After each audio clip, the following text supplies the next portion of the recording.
What are the makings of a good solid reel? A reel that creates visibility, engagement, connection, and conversion. Well, today I'm gonna walk you through my step-by-step process of how I create and post my reels to not just one platform, but to two, Instagram and TikTok.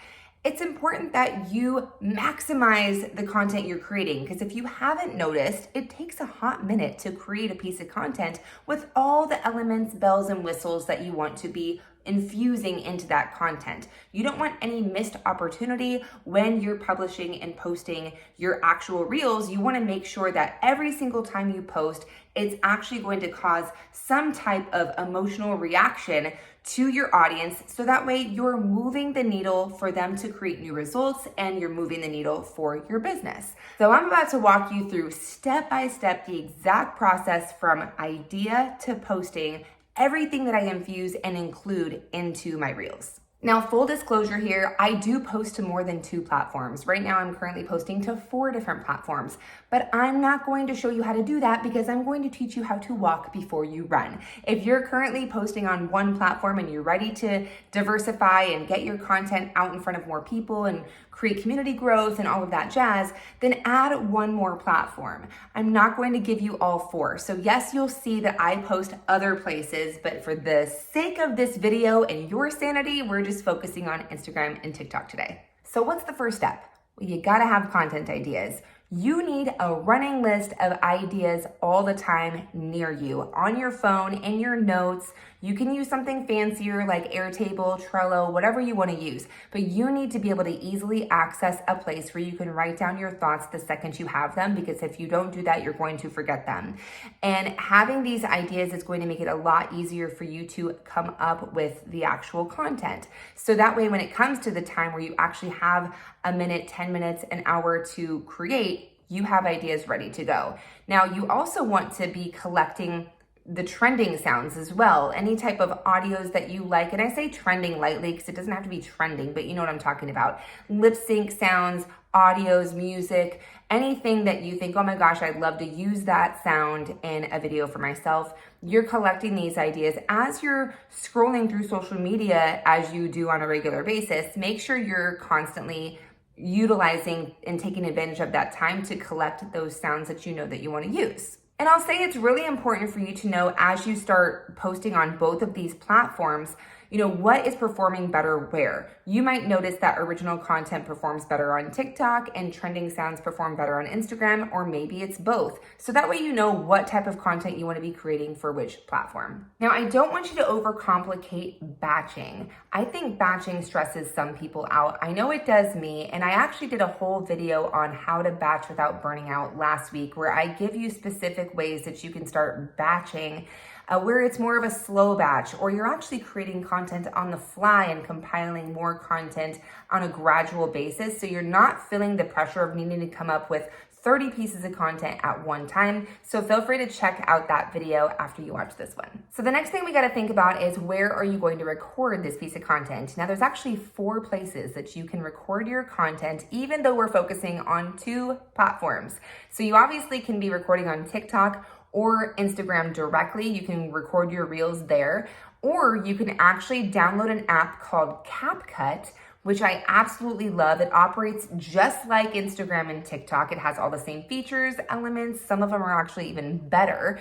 And you can actually create it there and have an original video, watermark free, and it's not coded by Instagram or TikTok or anything weird, that you can export to your file, your photo library, and then be able to upload to TikTok or Instagram at that point.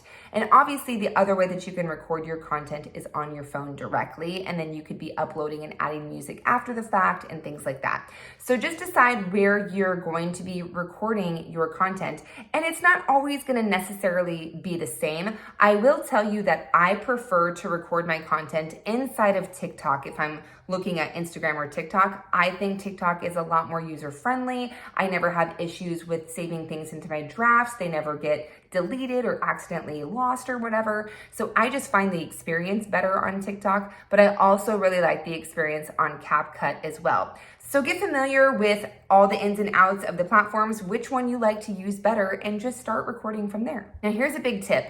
Wherever you record the video, you always want to make sure you download a watermark-free, a text-free version. You just want the footage with the sound or the audio, whatever you're utilizing, because you can always reuse that later and have that sound have different text over it. If you ever have tried to like repurpose an older video, but you wanted to say something different on it, but you can't because the bubbles were too big and blah, blah, blah. Like you want to make sure you have a clean version of the actual reel, whether it's trending or original, so that you can utilize it later for whatever it is that you want. Maybe you want to utilize it for B-roll. Maybe you want to make a collage of something and you just want it to not have any of the text on there. So what you want to do is you actually want to, again, if you're utilizing Capcut, that's helpful because the original can be exported and you'll have that saved to your phone, no problem. Now, if you recorded inside of TikTok or Instagram, you gotta get a little more creative. Now, if you decide to record inside of Instagram or TikTok, you can still download a clean version of your video before adding text and everything else to it before you post, but there's some little tricks you got to do to make that possible. So I believe with TikTok, they're now allowing you to save videos before posting. I don't personally have that feature yet. I know it's still being rolled out as of this video. So keep your eye out because if you're on TikTok, before you post, it's now starting to give you an option to save the video before you actually post it. That said, there's a little thing that you can do right now to screen record the video before you actually post it so you have a clean copy of it. So I'll show you what that looks like. So the first thing you want is a screen recording app on your phone, and you want to put it on the menu of your phone so you can swipe down and hit record. Then you're going to head over to your TikTok drafts, pick the video you want to screen record, go to the top, adjust clip icon on the top of the menu. Click that and you're going to see the square on the right hand side below the video. Click that so you can get a full version of this video up. Now what you want to do is actually play this video from the very beginning and let it play all the way through. You want to make sure there's no distractions, notifications, or anything because they will show up on the screen. You're going to save that clip, head over to your photo library, and you're going to do a couple of edits. The first thing you want to edit is clipping the actual video down to size from where it actually starts and where it actually ends. So you want to gradually drag the little arrows to each other and get rid of the play button that you see in the center of my face where the video is still actually paused. Once the second that play button goes away, that's where the video begins, and you want to make sure that you do the same thing for the end of this video as well, so there's no pausing or play button in the center of your actual video. Once you get that clipped down to size, you hit done, and then you're going to be able to actually just save the video. Once you save the video, there's one more edit you want to make. You want to go to the icon where there's the square with the two arrows on the right hand side, and you can see that this video has a lot of extra menu information on it that you want to size down, but you also want to resize it to be the proper size for TikTok. So you go to the squares on the top right, the multiple squares that are highlighted in yellow, and you're going to click 9:16 as the size that you want this video to be. Now you can see you have a perfectly clean video before actually being able to post.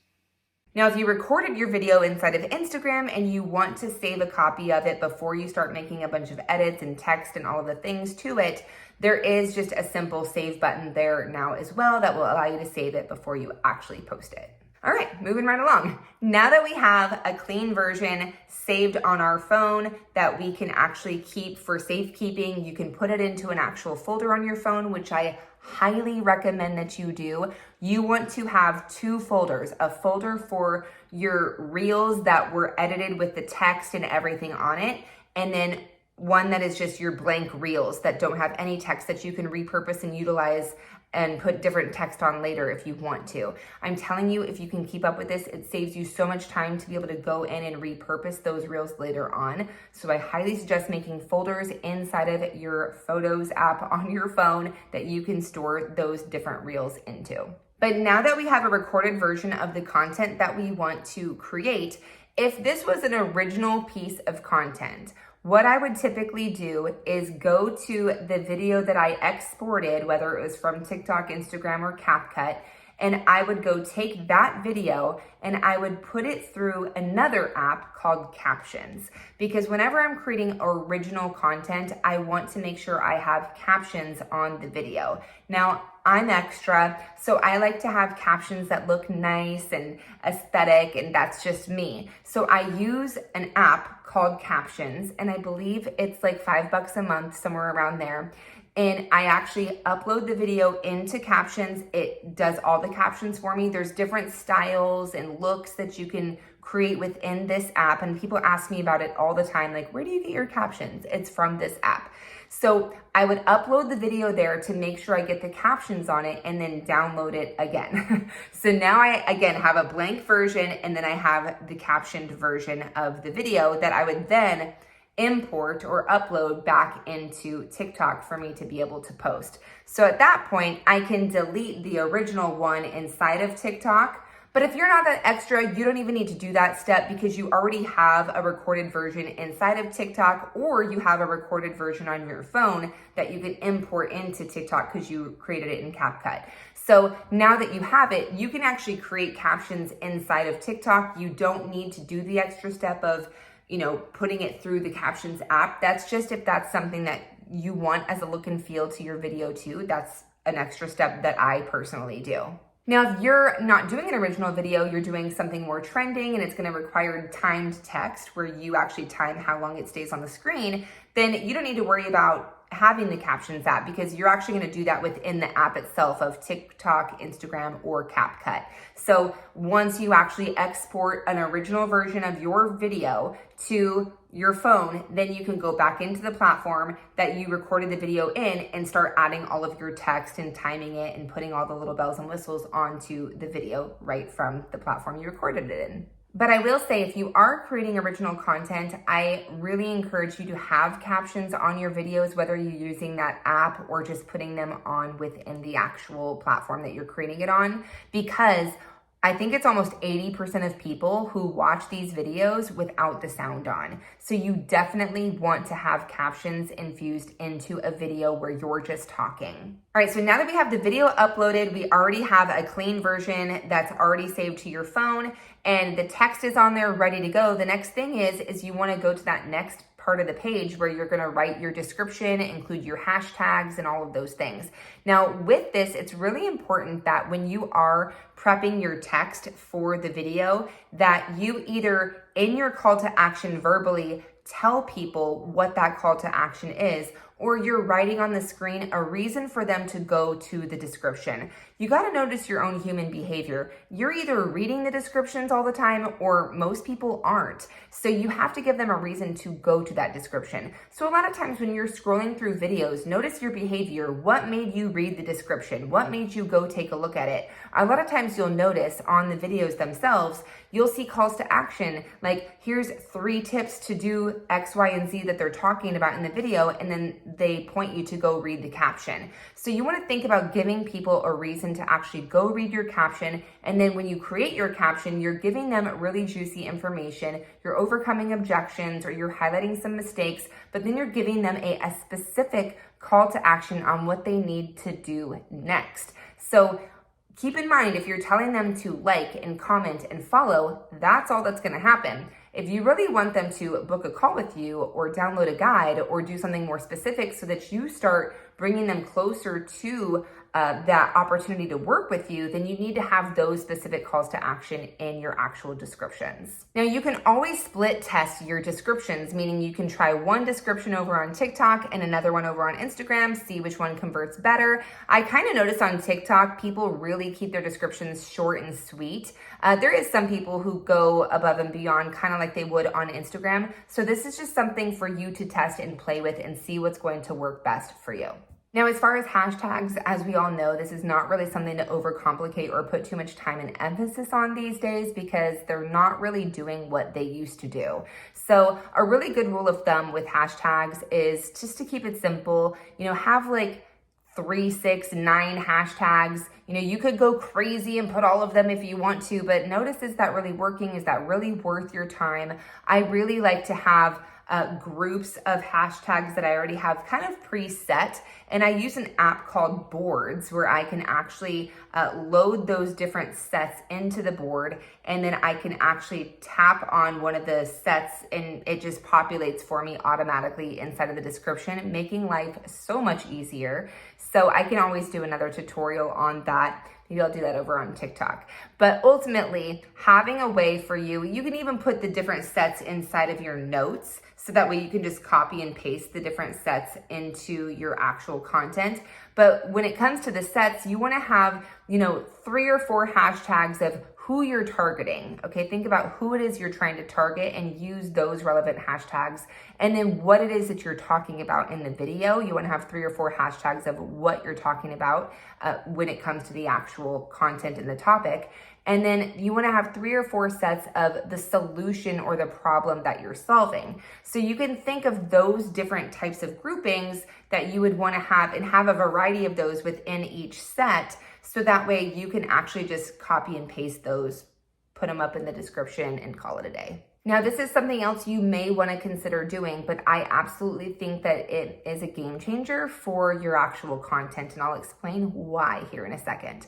You want to create reel covers. When you're on Instagram, reel covers are going to be a sneak peek as to why the heck someone would want to watch your reel. Now, if they're just scrolling through the feed and they come across your reel, they're not going to see this cover. But if they like your content, go over to your page and start looking at all of your content, you want them to really see a clear picture of why they should be watching your content. So giving them a sneak peek of what that content piece is about is what your reel cover is meant to do. So you can actually go into Canva and create reel covers. There's even templates that would help you design reel covers for you and be able to put some sort of verbiage on the cover itself that gives people an idea of what they're gonna learn, what they're gonna take away from the actual video itself. Now on TikTok, they don't do reel covers. It's actually a lot easier. So right before you're going to post your video, you'll see a little preview of your video in the top right-hand corner of TikTok. You can tap the bottom of that video and a menu will pop up where you can select a banner that you would want to utilize and you can actually put whatever title you want on that banner. So again, this is giving people a reason why they would want to watch your video. Maybe you're asking a question or you're just highlighting the topic or what steps you're teaching them or a tip you're giving them. So it helps them see, do I want to even click and watch this video? Now, I know this can feel like a lot of steps. You got to have the content ideas, then you're actually creating the content, you're taking a clean copy and making sure you have that before you start editing it and putting all your text on it.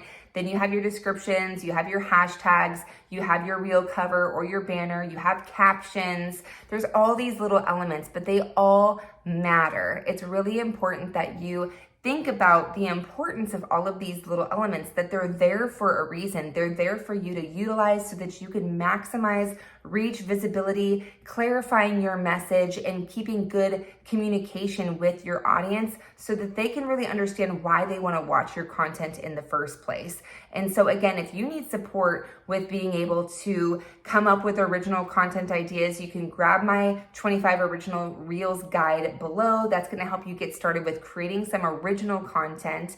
And also know that this doesn't really take that long to do once you get into the habit of doing it. Once you get into a rhythm and you start getting good at all of these little things, you can actually be very efficient and create content in no time. Now, I know this could be a stretch. This could feel like a lot, and you might think, gosh, I really could use a lot more support in just getting going with becoming a consistent creator, becoming a confident creator, and creating content that actually moves the needle in your business and helps you convert clients that are actually going to want to work with you inside of your offers, products, and services. And if that's you, if you're someone that's like, I really need to get this creation under my belt and feeling good about it, I actually do offer services where you and I could co-create your content together. So I will put information below for you to check that out, because you and I could create content for a day, for a half day. We could work together for an extended period of time to really get you into a place to where you are consistently creating, you know exactly the type of content you want to create, and you're actually creating the content that is going to convert your clients. So I look forward to connecting with you deeper if that's something that you're interested in, and I will see you on the next video.